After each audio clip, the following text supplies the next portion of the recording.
well, this would be your show.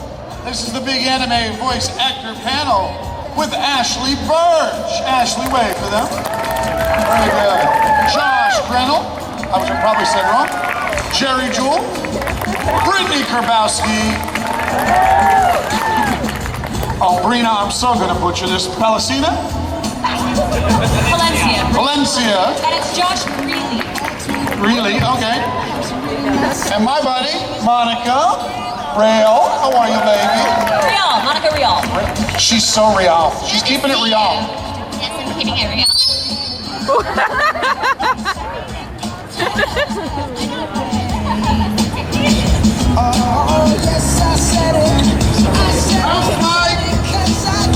Can I have the house mic? There we go. Can I have my music out, please? Thank you. All right, ladies and gentlemen, this is going to be the big voice actor panel. Are you liking the new space that we're in tonight? Not really. Yeah, I'm getting used to it. I don't have my center aisle that I usually have. So if you have a question for the voice actors, start lining up in this aisle here. Hold it. Just start lining up in this aisle here. And I'm going to kick this off by going down the line. All right? For all of my voice actor friends, you guys might not be aware of this. I have found from doing all of these cons that somebody may be here because they're a really big fan of yours from one show and completely oblivious that they like you in 3 other shows. So, Monica, starting on your end, would you give us a quick rundown of the highlights of your resume? A lot. Some of the stuff that's on television. I play Bulma in Dragon Ball Z Kai and the upcoming Battle of Gods movie. I play Shiro in Dead Man Wonderland, Mei Chang in Fullmetal Alchemist Brotherhood, Tsubaki in Soul Eater. Ton of stuff.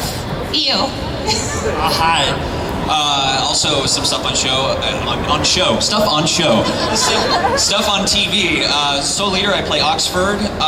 In One Piece, I play Chiquita and Wanze. Attack on Titan, I'm the voice of Armin. You have to prove it. You gotta drop into the voice. No, that's okay.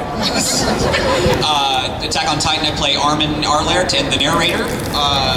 Some other highlights: Kenichi and Kenichi, Mightiest Disciple, Akisi Yoshi and Baka and Test, Kuranosuke and Princess Jellyfish. All these fabulous things with fabulous people like this man. I'm fabulous. I'm Jerry Jewell, and I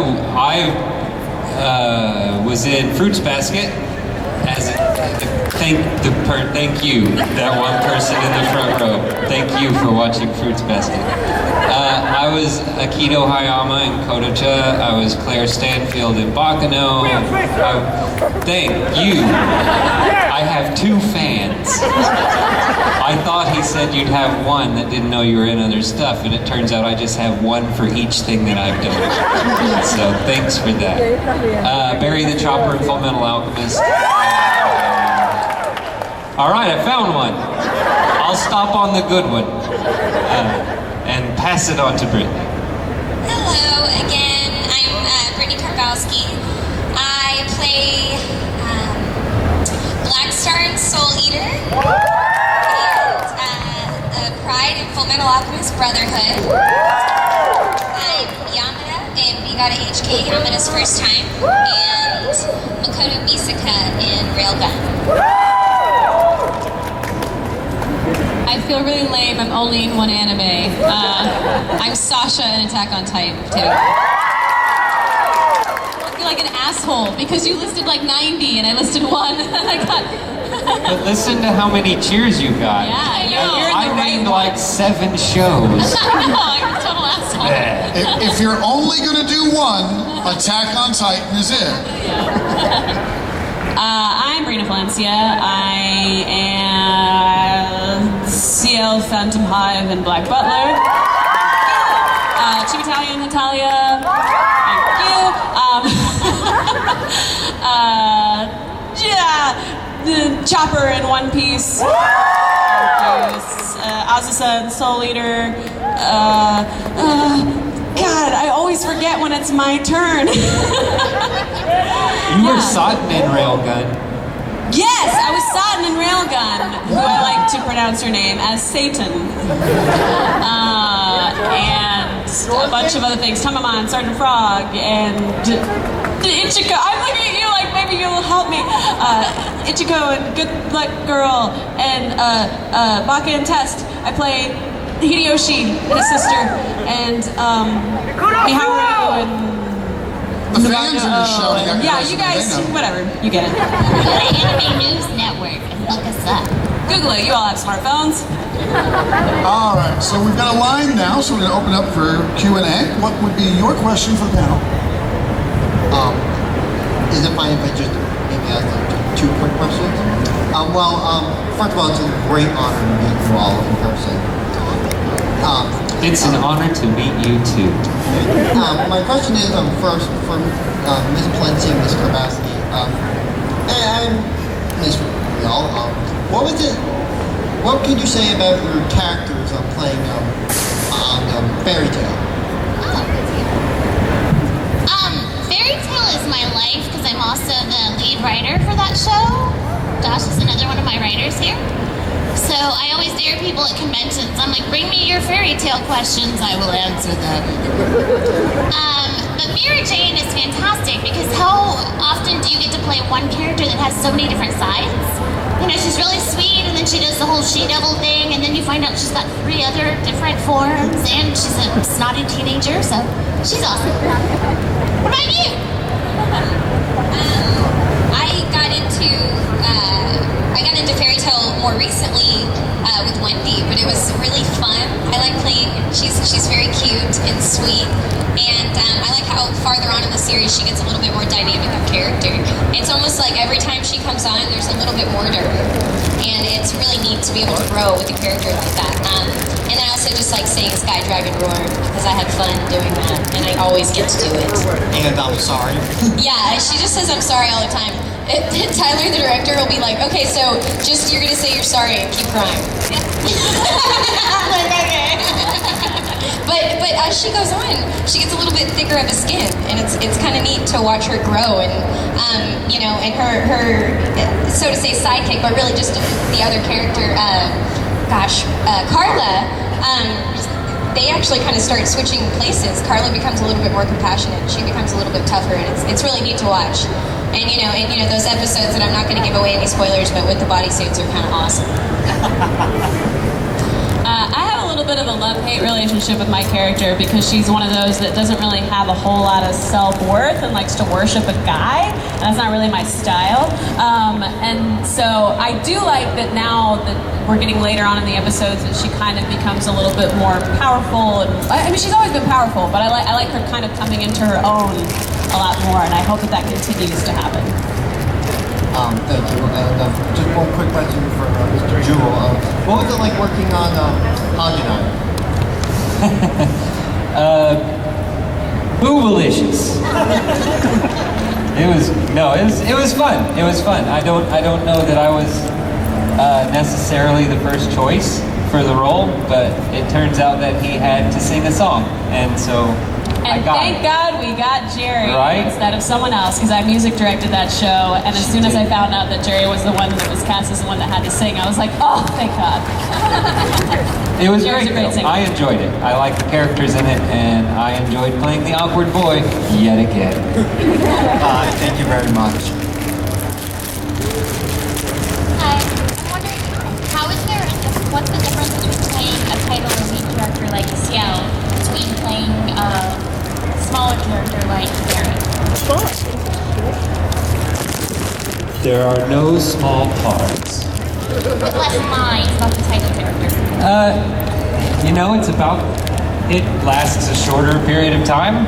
That's really it. There's no difference. You go in, and however long it takes you to do what you do, you give it your all, and you leave it all in the booth, right? Yeah, with shorter characters, it is, sometimes it's hard to get your bearings, like you kind of feel like you're just sort of like throwing words out and hoping that it all works out. Whereas when you're doing a longer character, you have a lot more time to really get to know them and kind of know their ins and outs and really kind of develop a relationship with them. So I think we all have more of a, emotional connection with our lead characters than we do our shorter-lived ones.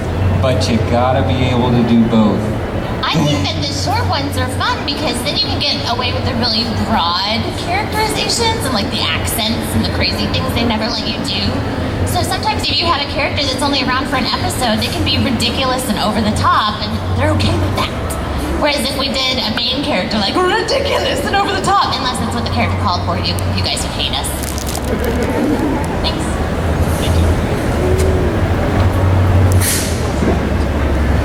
Hello. Hi.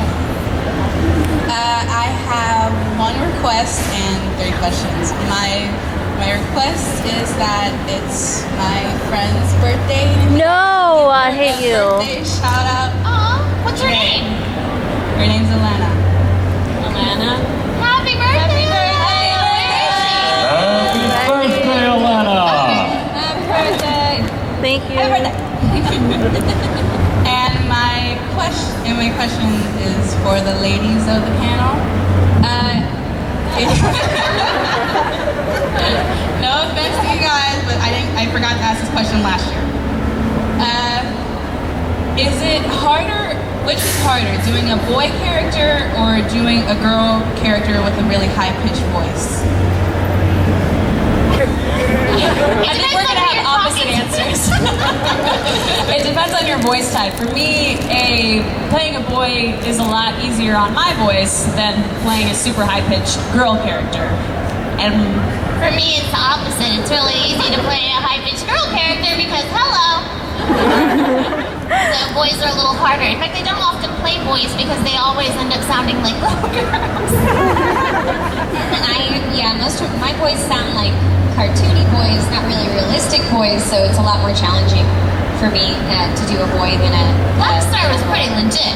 What? Blackstar was pretty legit. Yeah, but I guess what I'm saying is the voice effect that I kind of do to create that sound, like to make it gravelly and to, it's just a lot more difficult on the voice and harder to produce, I guess. Yeah. It's really easy to just like pitch your voice up and talk higher, but it's a lot harder to... yeah, when you do the boys where you add the gravelly, like rough quality, that hurts a lot. I don't do those boys anymore. My second question is there like a trick if you want to try doing voice characters? Because I tried and I don't think I don't do a good job. That's all you, baby. Well, yeah, I think that it's one of those things that you have to play to your own strengths of what you're born with. Like, if you're born a soprano, you're a soprano forever. You can get into the lower range, into the lower register, but it's, I don't know. I don't know. I think that's right. I mean, like for me, my register is naturally higher. So if I'm auditioning for video games, a lot of video game characters, they want lower register women that like are sultry and whatever, and I can like barely do that. People are like, oh, you're trying your best, aren't you, buddy? But if I can think of the character in a different way and potentially make something unique and not necessarily just play it to like, this is what I've heard before and this is what I think they want, but like, what can I do with this character? Then I have a better shot. Yeah, I would agree that you just kind of have to know. You're not gonna there's certain things. I'm never gonna be like a big like gnarly monster in a video game because I sound like this. So you just can't do it. So you just have to know what your limits are, but to like learn how to work within your limits really well, pretty much. Thank you. And my last question is for Monica. Yes. Is it possible after the panel is over that I can interview with you? Possibly. I have an autograph session, but meet me over there and we'll figure something out. Okay, thank you. Good afternoon. I hate you.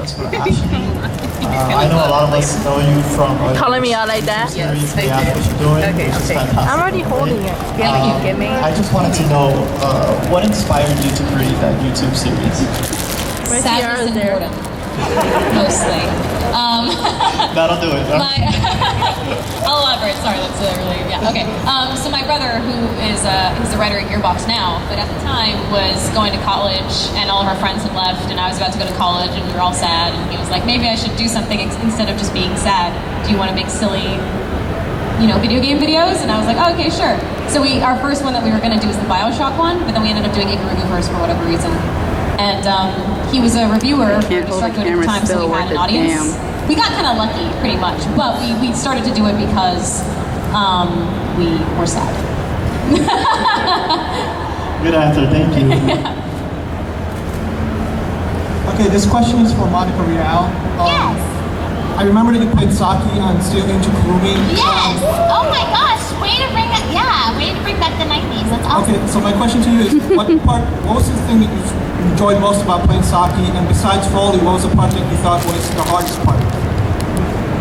You know what I'm going to say. My favorite part about playing Saki was at the time I hadn't gotten to play anything other than kind of these weird, obscure characters that didn't know where they were going or where they'd come from. And she was the first one that was really enthusiastic and bubbly and fun. She was also a lesbian, which I was very excited about. I just wanted to play a lesbian. I thought that'd be fun. So yeah, and I love that show. I love the dynamic between the characters and everything. I'm so glad that you mentioned that show. I haven't heard that one in a while. That's a good one. But yeah, I absolutely loved her enthusiasm and getting to play that bubbly character. If I had known that that was going to be the rest of my career at that time, I probably would have put a little more into it, taken notes if I had known. So voice actor. But yeah, I enjoyed it immensely. Awesome. Okay, and then the second part was, I know that you said the hardest part before was the Foley, because it's always hard to kind of react. Right. What was the next hardest thing besides the Foley? Well, Steel Angel Kurumi was still pretty new in my career, so I think for all of us, the hardest thing is getting familiar with acting without other actors.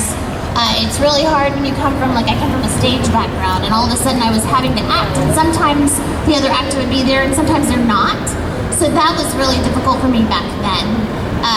You get used to it after a while, and I don't know about you guys, but I go home and talk to walls, I talk to cats, doesn't matter. But at the time it was very dark, and so that was the hardest thing I would say about Steel Angels, learning about that whole curve. Thank you. Thank you, Doctor. I have three questions.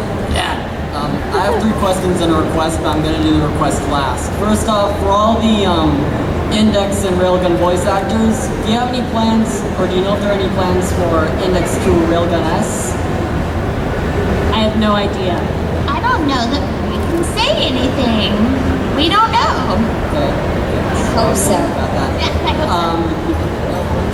so. Second thing I was wondering for Ashley, what are your current thoughts on the webcomic, if you know about it, Dresden Kodak, and its writer, Aaron Diaz? If you don't know or don't remember, he modeled the protagonist of the comic after you. He didn't, actually. We just happen to look really similar. Okay. We're friends now, actually. He's a great guy. But yeah, I got a lot of people that I don't think he actually modeled it after me. I think we haven't. I have one of those faces where any time anyone meets me, they're like, you look just like, and then they just know 5 people that look like me. I just have that kind of face. So, especially if it's a cartoon character, people are like, you look just like this person, this person, this person, this person, this person. So I think that's just what happened. I don't think he modeled it after me. But he's a good guy.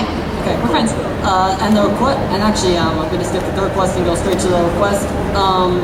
Brittney, are you allowed to, would you be fine with reading this thing I have on my phone as musica? Hold on,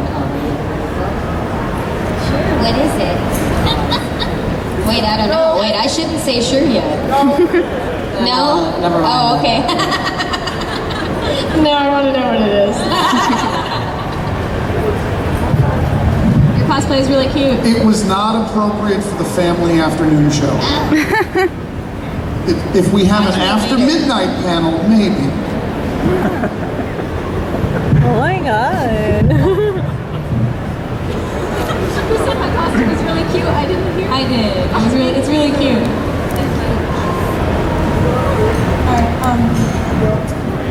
I feel really bad because a lot of people know about Fairy Tail and all your other animes, but the only 2 people I know on this panel are Jerry and Monica from Italia. And besides that, I feel so bad. I'm in Italia. I play Team Italia. Oh my god. Also, you don't need to feel bad. It's totally fine. I play Lithuania. Yeah, Italia is awesome. But Lithuania. I'm a huge fan of Lithuania. I completely forgot, because last year I know Monica and Jerry were here and in Animate Miami, and I wasn't able to come. You were? And I was so sad. I was like, I'll kill him before the weekend is over. Or make him marry me, one or the other. or both. So I just have a few questions. No, probably 2. I'm all flustered. You're so cute. We're here for you. We're ready. Just I was wondering. I know Monica, you played Belarus and Flying Wind Bunny, and I was wondering, is it kind of hard if you want to like practice? Do you go back and forth between their voices? Luckily, no, because that would be really hard. And Belarus is way on here. So yeah, that would be really, really hard. No, it's not. Flying Wind Bunny is surprisingly easy. I don't know what it says about me as a woman in her late 30s, but Belarus is a little more difficult because I didn't actually audition for that role. They chose me for it and thankfully called me ahead of time and said learn that accent because otherwise I would have been screwed. I didn't even know where it was on a map. That's just how dumb I was. Now I do. So yeah, that was a different one. But yeah, we never did them back and forth. We would do all of one and all of the other. But I think Flying Wind Bunny only had a few lines in the beginning. He just pops up every once in a while. I'm waiting for the Belarus and Russia show. And just like, I'm always wondering because I know Belarus and Russia have a really strange relationship. Like, do you guys, after you're recording, do you guys like talk to each other like, we're cool, right? Oh, no, but now I have this like desire to go up to your door at FUNimation, like. But I would be scared though. I'd just be like, oh, hey Monica, come on in. No, that would be great. I would love to see a Belarus and Russia. Well, we had the one. Yeah. But that would be awesome just to make the whole series about them. Forget all the other countries. And just my last. Like, I meant to tell you for hours and hours and hours. Brittney. You were being recorded. Stop. I'm Brina. She's Brittney. Brina. I'm so sorry. I'm really bad with names. It's totally okay. I don't know your name, so it's fine. I was wondering, is it kind of hard sometimes to finish Vitalia? Like, do you get a sore throat after a while? Not so much with him. I guess that's kind of that register of voice is one that I've done a lot, especially with Chopper. And luckily, Chivitalia is usually just really cute, whereas Chopper just screams all the time. So in comparison to Chopper, Chivitalia is super easy. Thank you.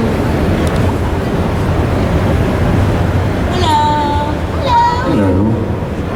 I have a question for Josh Grelle. Yes. You play Ginuza Nobuchika from Psychopaths. Yeah. What is your opinion on the anime and Ginuza himself? Wow, that's a loaded question. Psychopaths itself was just, I liked the concept as being kind of like an anime CSI. Was really cool to be a part of. I also, the world itself and the concept of the Psychopaths was something that was really cool to me at the time, just because of some different philosophies and stuff I was looking up at the time, and it was just the idea of this living in this totalitarian society where you're basically under the scrutiny of the thought police 24/7 was just really kind of dark, and everybody's cool with it. Everybody's totally fine with being completely, the police always know what you're thinking and how you're feeling, and if you just go a little outside the line of what they deem to be safe, then your life is over. Was really kind of, it was an interesting role to play in. Ginuza himself, I had a little bit of a problem with him at the start of the series, just because he kept his emotions so in check all the time, just because of, and I can't say why because it'd be a spoiler, but I don't get that's not the type of characters that I play very often, so it was a bit of a challenge, and also it was a challenge because that was one of the shows where when we got the materials, we didn't have any music or sound effects, so it was just acting in a vacuum, and it was very uncomfortable at first, but I loved his arc. Ginuza had a really fun arc, especially how he improves his relationship with a certain character, and then how stuff that happens to that character pushes him over the deep end It broke my heart. Yeah, it was a very heartbreaking, and it's that moment where he finally lets go of his control over his emotions and who he is, and it's the start of his fall, basically. But yeah, he was a lot of fun. So you can't wait for season 2? I really hope that they hurry up and do it. It would be really cool to continue with it. Do you know if they're supposed to? I haven't read much on the second season. Do you know if they're supposed to be like? Is it supposed to be a continuation, or are they doing? Are they starting over with a different cast? Right now, next week they're having a restart for season 1. Okay. Now it's instead of 22 episodes, it's going to be 11 episodes with additional scenes. And oh wow! After that restart is finished, they're going to air season 2, and then after season 2, there's going to be a movie. Oh wow! All right, cool. I'm in for the long haul. That'd be fun. They also have a Psychopaths Cafe in the works. Oh really? Yep. Awesome.